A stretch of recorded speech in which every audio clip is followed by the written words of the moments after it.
Allez, salut tout le monde les gens et bienvenue pour ce quatrième épisode du projet BioVirtual Artades. Donc aujourd'hui nous allons je vais vous présenter, pas nous, je vais vous présenter le jeu Super Brother Sword and Sorcery, pas Sorcery, ça il y a un W juste avant.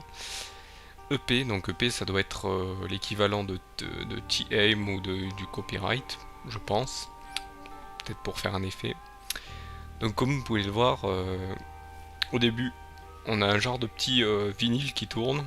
Et ce qui est rigolo, c'est on peut l'arrêter et s'amuser à le faire repartir en arrière. J'y arrivais avant. Ça se joue principalement au clic. Et donc vous pouvez voir en bas, là, il y a la barre de progression. Donc j'ai fait 41% du jeu déjà. Hop. Donc là vous avez bien sûr les options. Là le moyen de quitter. Et là, hop, vous avez le moyen de relancer le jeu.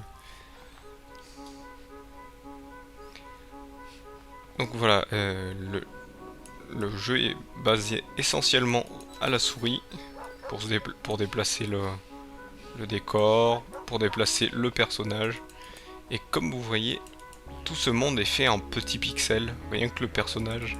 Alors le personnage, c'est un site, non pas un site comme dans Star Wars bien sûr, un site alors si je me souviens bien de l'écriture de site, c'est SCYTHE, site. Donc vous jouez ce personnage qui est un site qui vient de la plaine et qui en fait doit retrouver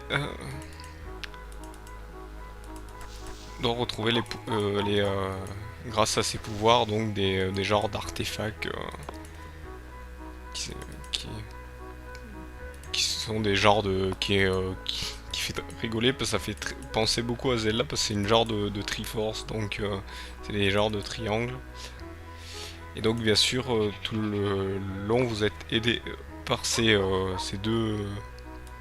deux paysans, dont lui qui s'appelle Logfella. Elle s'appelle juste la fille, elle n'a pas de nom, c'est une fille. Et vous avez Dogfella, qui est donc le chien du paysan qui vous suit un peu de partout. Donc là je vais aller me diriger par ici pour montrer un peu déjà. Voilà, donc voilà, c'est une de ces genres de Triforce qui... Et ici il faut savoir que dans cette petite plaine j'ai déjà battu un boss qui est en fait le boss et donc cette fameuse Triforce pour réussir. Malheureusement vu que le jeu est en anglais, pour ceux qui auront du mal, voilà, c'est un peu dur à comprendre. Moi malheureusement qui comprends pas trop l'anglais, j'utilise un peu les solutions. Je sais c'est mal mais voilà. Voilà, si vous cliquez un peu de partout, des fois il y a des trucs qui se passent.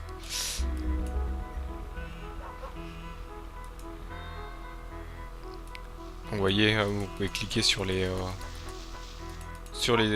herbes et ça, elles bougent. Je vais aller vous montrer d'autres endroits.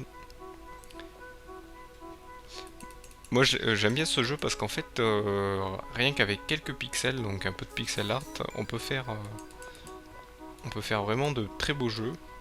Vous voyez comment le personnage se déplace, ça fait très rigolo. Le chien se téléporte un peu des fois, un peu bizarre.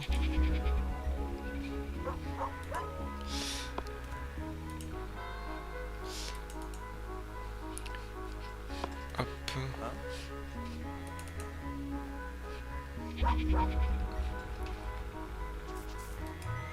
Donc voilà, ce que vous pouvez faire aussi, c'est que vous pouvez tweeter vos actions dans le jeu, ce qui est, je trouve, tout à fait futile, mais bon, hein, on sait tous que dans futile, si vous enlevez le F, pardon, ça fait un autre mot. Donc, hop. Donc, il y a des voix, ouais, il y a des voix, les personnages peuvent parler, vous parlez pas beaucoup vu que vous êtes le personnage principal et on sait toujours que généralement les personnages principaux sont muets. généralement. Vous voyez, les décors sont tous différents, hein. Chaque passage est différent. Donc, vous voyez, je peux cliquer.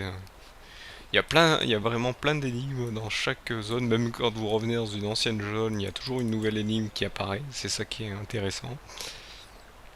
J'ai pas fait tout le jeu. Moi, je trouve vraiment les décors magnifiques. Les effets, tout ça, genre devant. On dirait des vieux jeux des années 90, hop, sur les bons vieux ordi Amstrad, hop.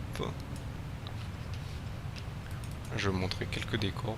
Et donc bien sûr il y a un méchant, dans ce jeu il y a un méchant, c'est un genre d'esprit sombre que vous découvrez au début. En fait voilà, je vous montrerai après pourquoi il vous pourchasse. Voilà, il faut juste que... Est-ce que ça... Pareil, voilà. Parce que vous avez le mégatome qui vous permet juste, hop, si vous l'ouvrez, de savoir ce que pense donc Locfella, donc le berger, ce que vous pensez vous, donc juste en regardant, en descendant. Voilà, bon, bien sûr tout est en anglais, donc je ne sais pas si ça... Et vous avez l'archétype. Alors, en fait, l'archétype, c'est, on va dire, le narrateur de l'histoire. Donc, c'est un peu une personne en costume cravate qui apparaît au début de chaque épisode. C'est parce que, oui, chaque niveau et chaque monde est séparé en épisodes. Donc là, vous avez la fille, donc la bergère et le chien. Le chien aussi peut penser des choses. Et donc, en fait, en volant ce mégatome, le démon essaye de vous pourchasser. Hop. Donc là, je ne sais pas où il faut aller parce que je n'ai pas encore vu la suite de la solution pour ma part. Mais je viens vous montrer quand même les décors. Et là, surtout cette tête qui est en fait le passage qui vous emmène au tout début vers donc la recherche du mégatome. Hop. Donc là, vous voyez, il y a un...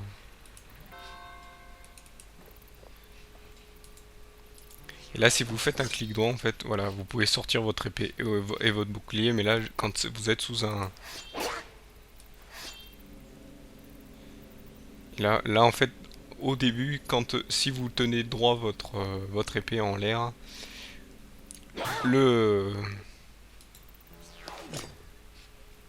comment dire, l'arc-en-ciel vous lâche un pouvoir qui, en fait, ouvre comment dire... Ah, j'en perds mes mots. Ouvre le temple, en fait, c'est un temple. Et en fait, vous allez rentrer dans le... Je vais vous montrer, voilà. Vous allez rentrer dans ce temple qui est, je trouve, bien designé, là, superbe en pixels. C'est pour ça que je voulais vous le montrer. Il est disponible sur plusieurs plateformes. En plus, ce jeu il est disponible sur iOS, très récemment sur Android, en version finale, parce qu'avant il était en version bêta, et sur Windows, Mac, Linux. Donc il est vraiment très intéressant. Il est vraiment très intéressant. Bon, si vous comprenez l'anglais, ça peut être très simple comme compliqué parce qu'en fait les énigmes sont très complexes, je trouve. Malgré que je les vois, moi je les vois grâce au Solus. Et je trouve beau, moi, pour son originalité grâce au pixel. C'est du. C'est pour ça que je l'ai mis dans ce projet bio virtuel Artades parce que vraiment il est très beau. Aussi beau qu'un autre jeu que j'affectionne aussi, c'est Fez. Donc voilà. Hop. Fez qui est aussi tout à fait un peu, qui est aussi pixel mais pixel 3D donc vous voyez. Donc oui, je clique un peu n'importe où pour faire déplacer, mais si je veux aller par exemple dans l'endroit suivant, j'ai juste à cliquer directement. Et là, il va se déplacer un peu plus vite et y aller directement. Moi je vous le conseille, je crois qu'il est pas très cher, je vous conseille de le prendre si vous aimez ce genre de jeu. Et donc voilà. Donc voilà, c'est la fin donc de cet épisode. Vous voyez, en plus il y a la fumée qui sort, c'est vraiment, les décors sont féeriques, quoique un peu glauque vu le ton vu le ton. Donc voilà. Donc voilà, c'est la fin donc vraiment de ce de ce on est c'est le quatrième. Oui, c'est le quatrième. Je sais même plus où j'en suis bientôt. Tellement je trouve ce jeu beau. Donc c'est la fin de ce quatrième épisode. Je vous remercie de m'avoir suivi. Je vous donne rendez-vous au prochain jeu qui est un peu du même type presque, quoique un peu loin. Mais bon, vous verrez ça au prochain épisode. Allez, salut à tous.